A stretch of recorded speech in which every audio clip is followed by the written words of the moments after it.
Record. Assalamualaikum warahmatullahi wabarakatuh.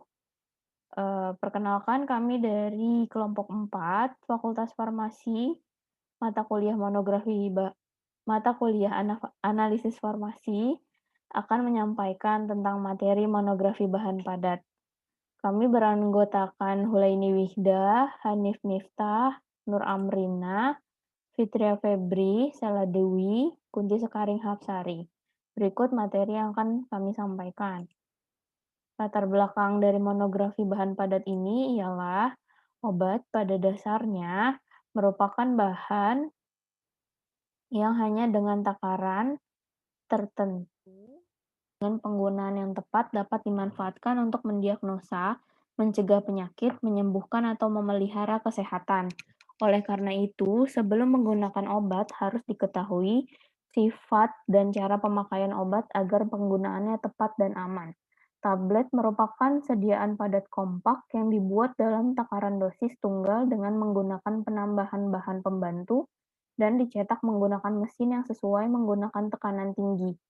Permasalahan dalam pembuatan tablet bukan hanya terjadi pada saat proses pembuatan, namun pada saat proses preformulasi tablet yang harus ditanggulangi secara tepat agar tablet yang dihasilkan dapat memenuhi persyaratan. Salah satu masalah tablet pada saat preformulasi adalah sifat kelarutan zat aktif yang akan dibuat dalam bentuk sediaan tablet. Oleh karena itu, sangat diperlukan informasi tentang monografi dari bahan-bahan dari masing-masing bahan padat dalam memformulasikan bentuk sediaan tablet.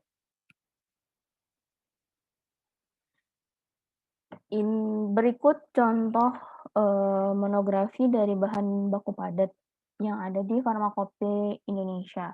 Salah satunya adalah camphor, nama IUPAC-nya 2 Purnanon, nama lainnya camphor atau camphora, berat molekulnya 152,24, rumus molekulnya C10H16O. Definisinya, camphor adalah suatu keton yang diperoleh dari Cinnamomum camphora atau linne, atau Nees et Ebermeier, Vom Lauraceae, camphor alam atau dibuat secara sintetik atau camphor sintetik. Pemeriannya yaitu hablur, granul atau massa hablur, putih atau tidak berwarna, cenderung jernih, baunya khas tajam, rasa pedas dan aromatik, menguap perlahan-lahan pada ruang, bobot jenis lebih kurang 0,99. Kelarutannya sukar larut dalam air, sangat mudah larut dalam etanol, kloroform, dan ether. Mudah larut dalam karbon disulfida, heksan, minyak lemak, dan minyak menguap. Jarak leburnya antara 174 derajat dan 179 derajat. Rotasi jenisnya antara plus 41 derajat dan plus 43 derajat untuk camphor alam. Lakukan penetapan menggunakan larutan 1 gram dalam 10 ml etanol P. Camphor sintetik adalah bentuk rasemik, tidak optik aktif. Sisa senyawa tidak mudah menguap, tidak lebih dari 0,05%. Panaskan 2 gram zat dalam cawan yang telah ditara di atas tangap uap hingga tersublimasi sempurna. Keringkan residu pada 120 derajat selama 3 jam. Dinginkan bobot tidak lebih dari 1 mg. Wadah dan penyimpanannya dalam wadah tertutup rapat, hindarkan dari panas berlebih.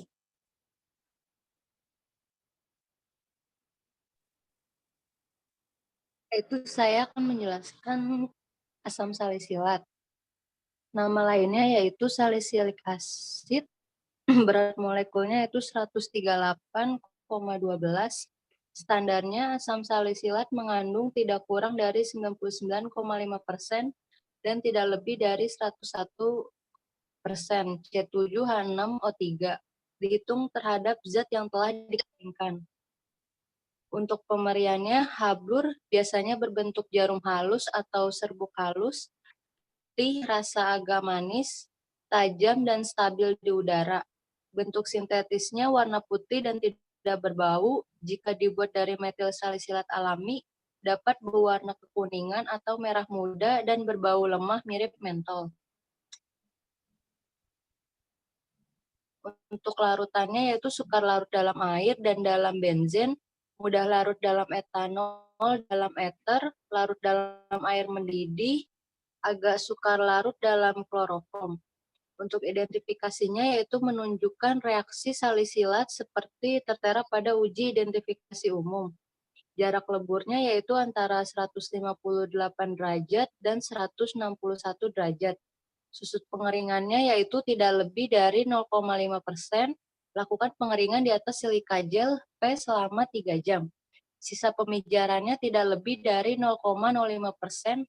Wadah dan penyimpanannya dalam wadah tertutup baik. Kemudian ada asam sitrat. Nama lainnya yaitu citric acid. Berat molekulnya yaitu C6H8O7. Berat molekulnya 192,13, untuk yang C6H8O7H2O yaitu 210,13. Rumus molekulnya C6H8O7.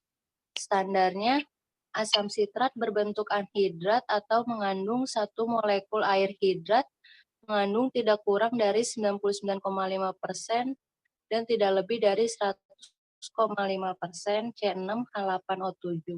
Dihitung terhadap zat anhidrat. Pemeriannya yaitu hablur bening, tidak berwarna atau serbuk hablur granul sampai halus, putih, tidak berbau atau praktis tidak berbau, rasa sangat asam, bentuk hidrat mekar dalam udara kering. Untuk larutannya yaitu sangat mudah larut dalam air, mudah larut dalam etanol, agak sukar larut dalam eter. Selanjutnya akan dijelaskan oleh Karina. Selanjutnya ada identifikasi, menunjukkan reaksi salisilat seperti yang tertera pada uji identifikasi umum. Penetapan kadarnya yaitu dengan timbang seksama lebih kurang 3 gram zat di dalam labu yang telah ditara. Lalu larutkan dalam 40 ml air, tambahkan indikator fenolftalain LP dan titrasi dengan natrium hidroksida 1N-LV. Tiap mili natrium hidroksida 1N setara dengan 64,04 mg C6H8O7. Sisa pemijarannya tidak lebih dari 0,05%. Wadah dan penyimpanannya dalam wadah tertutup rapat. Selanjutnya ada asam sorbat. Asam sorbat ini nama lainnya sorbic acid. Berat molekulnya 112,13. Rumus molekul C6H8O2. Standarnya asam sorbat mengandung tidak kurang dari 99% dan tidak lebih dari 101% C6H8O2. Hitung terhadap zat anhidrat. Pemeriannya serbuk hablur putih mengalir bebas dan baunya khas. Kelarutannya sukar larut dalam air, larut dalam etanol, dan larut dalam eter. Identifikasinya yang A itu pada larutan 200 mg zat dalam etanol P, tambahkan beberapa tetes air brom LP, warnanya akan hilang. Yang B, spektrum serapan ultraviolet larut dalam isopropanolol P, 1 dalam 400.000, menunjukkan maksimum pada panjang gelombang 254 kurang lebih 2 nanometer. Selanjutnya, jarak leburnya antara 132 derajat sampai 135 derajat. Sisa pemijarannya tidak lebih dari 0,2%. Penetapan kadarnya timbang seksama lebih kurang 250 mg zat, lalu larutkan dalam campuran 50 ml metanol P dan 25 ml air yang sebelumnya telah dinetralkan dengan natrium hidroksida 0,02 N. Tambahkan fenolftalain LP sampai terjadi warna merah muda yang stabil selama tidak kurang dari 30 detik. Tiap mili natrium hidroksida 0,1 N setara dengan 11,21 mg C6H8O2. Wadah dan penyimpanannya dalam wadah tertutup rapat, terlindung dari cahaya, dan hindarkan dari panas yang berlebih. Selanjutnya akan dijelaskan oleh Fitri. Selanjutnya adalah kalamin. Kalamin berat molekulnya adalah 265,33. Untuk standar, kalamin adalah zinc oksid dengan sebagian kecil besi oksida. mengandung tidak kurang dari 98% dan tidak lebih dari 100,5% zinc oksida. Dihitung terhadap zat yang telah dipijarkan. Untuk pemerian, itu serbuk halus, berwarna merah muda, tidak berbau, dan praktis tidak berasa. Kelarutan tidak larut di dalam air, tapi mudah larut dalam asam mineral. Untuk identifikasi, yang pertama, campurkan 1 gram zat dengan 10 ml asam klorida 3N dan saring. Filtrat menunjukkan reaksi zinc seperti tertera pada uji identifikasi umum. Yang kedua, campurkan 1 gram zat dengan 10 ml asam klorida 3N, panaskan hingga mendidih, saring. Pada filtrat, tambahkan amonium tiocyanat LP dan terjadi warna kemerahan. Next. Untuk batas mikrobranya, tidak boleh mengandung Staphylococcus aureus dan Pseudomonas aeruginosa. Untuk sisa pemijaran tidak lebih dari 2%. Lakukan pemijaran pada suhu 500 derajat menggunakan 2 gram zat. Untuk penetapan kadar, timbang seksama kurang lebih 1,5 gram, kemudian dipijarkan, lalu digesti dengan 50 ml asam sulfat 1 NLV, panaskan hati-hati hingga zat tidak melarut lagi, kemudian disaring. Cuci residu dengan air panas sampai air cucian bereaksi netral terhadap kertas lakmus P. Pada kumpulan filtrat dan air cucian, tambahkan 2,5 gram amonium klorida P, lalu dinginkan. Titrasi dengan natrium hidroksida 1 NLV menggunakan indikator jingga metil AP. Tiap mili asam sulfat 1N setara dengan 40,69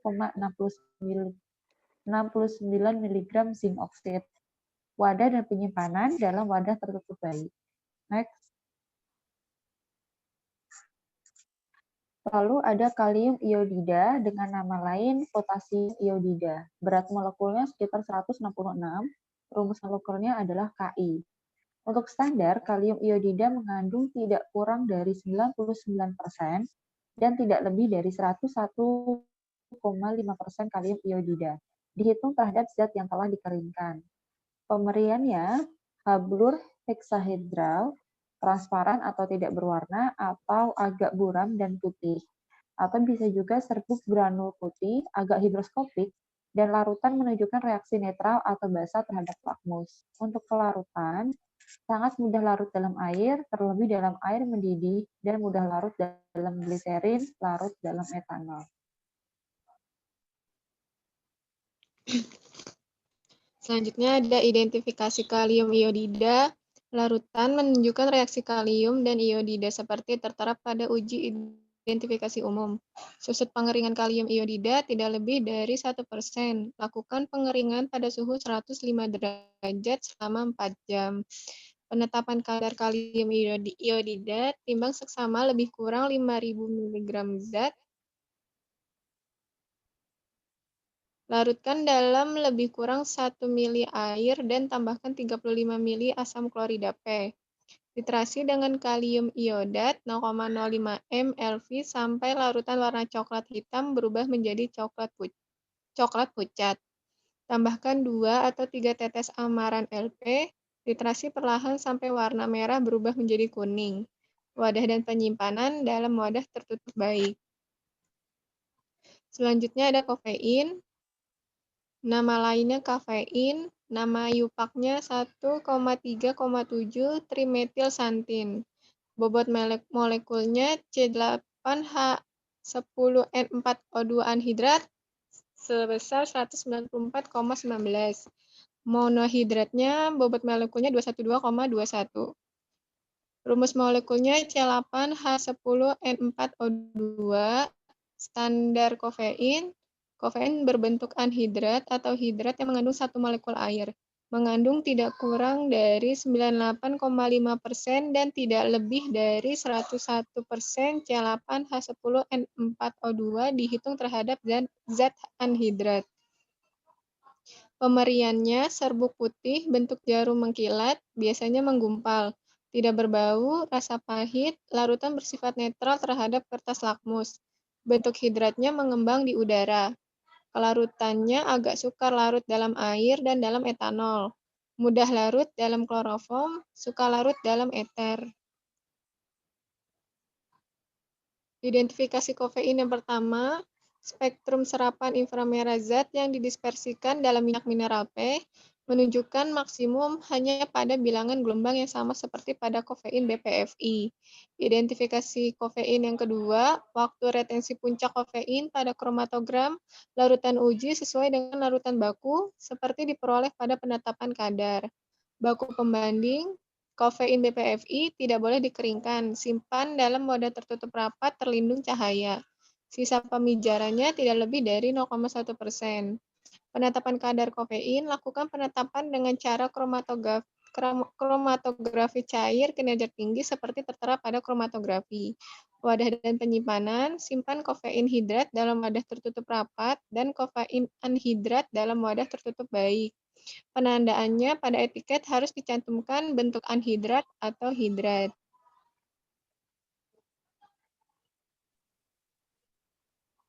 Selanjutnya ada kalsium karbonat. Nama lainnya kalsium karbonat, bobot molekulnya 100,09. Rumus molekulnya CaCO3. Kadarnya kalsium karbonat yang telah dikeringkan pada suhu 200 derajat selama 4 jam mengandung kalsium setara tidak kurang dari 98% dan tidak lebih dari 100,5% CaCO3. Pemeriannya serbuk halus mikrohablur, putih, tidak berbau, tidak berasa, dan stabil di udara. Kelarutannya praktis tidak larut dalam air.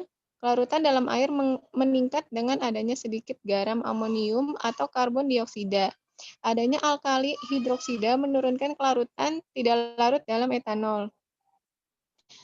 Lasut dalam asam asetat 1N, asam klorida 3N, dan asam nitrat 2N dengan membentuk gelembung gas. Susut pengeringannya tidak lebih dari 2%. Lakukan pengeringan pada suhu 200 derajat selama 4 jam. Wadah dan penyimpanannya dalam wadah tertutup baik.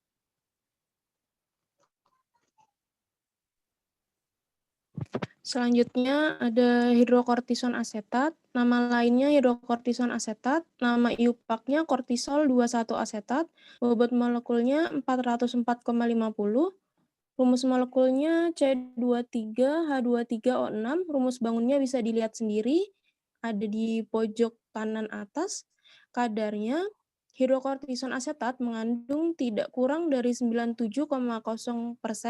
dan tidak lebih dari 102% C23H23O6 dihitung terhadap zat yang telah dikeringkan. Pemerian atau identitasnya, serbuk hablur, putih hingga praktis putih, tidak berbau, melebur pada suhu lebih kurang 200 derajat disertai penguraian. Lalu kelarutannya tidak larut dalam air, sukar larut dalam etanol dan kloroform. Untuk pemerian dan kelarutan itu digunakan untuk evaluasi pendahuluan terapi, tapi tidak dimaksudkan sebagai standar atau uji kemurnian. Selanjutnya ada baku pembanding, hidrokortison asetat BPFI, yaitu dengan cara dilakukan pengeringan dalam hampa udara pada suhu 60 derajat selama 3 jam sebelum digunakan. Simpan dalam wadah tertutup rapat. Pengeringan dalam hampa udara bila tidak dinyatakan lain berarti menggunakan tekanan kurang dari 20 mmHg. Alat yang biasa digunakan ada desikator hampa, piston hampa, atau pengeringan hampa lain yang sesuai. Selanjutnya, susut pengeringan. Itu tidak lebih dari 0,1%. Caranya dilakukan pengeringan pada suhu 60 derajat selama 3 jam. Selanjutnya ada sisa pemijaran, ini dapat diabaikan, lakukan penetapannya menggunakan 100 mg zat. Penetapan kadar, lakukan penetapan dengan cara kromatografi cair kinerja tinggi seperti pada kromatografi. Lalu wadah dan penyimpanannya disimpan pada wadah tertutup baik. Next, Kak. Selanjutnya ada asam askorbat atau yang biasa dikenal dengan ascorbic acid atau vitamin C. Nama IUPAC-nya L-asam askorbat. Bobot molekulnya 176,13. Rumus molekulnya C6H8O6. Rumus bangunnya bisa dilihat sendiri.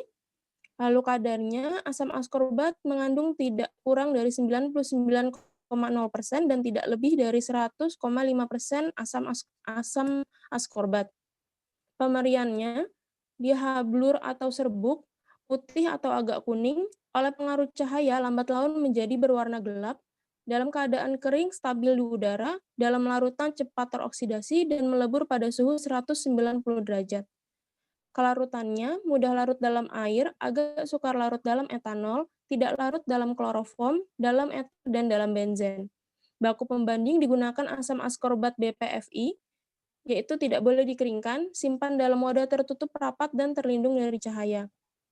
Sisa pemijaran tidak lebih dari 0,1%, penetapan kadar timbang seksama lebih kurang 400 mg zat, lalu larutkan dalam campuran 100 ml air dan 20 ml asam sulfat 2N. Tambahkan 3 ml indikator Kanji LP. Titrasi segera dengan iodium 0,1 NLV. Tiap mili iodium 0,1 N setara dengan 8,806 mg asam askorbat. Wadah dan penyimpanannya dalam wadah tertutup rapat, tidak tembus cahaya. Next, Kak.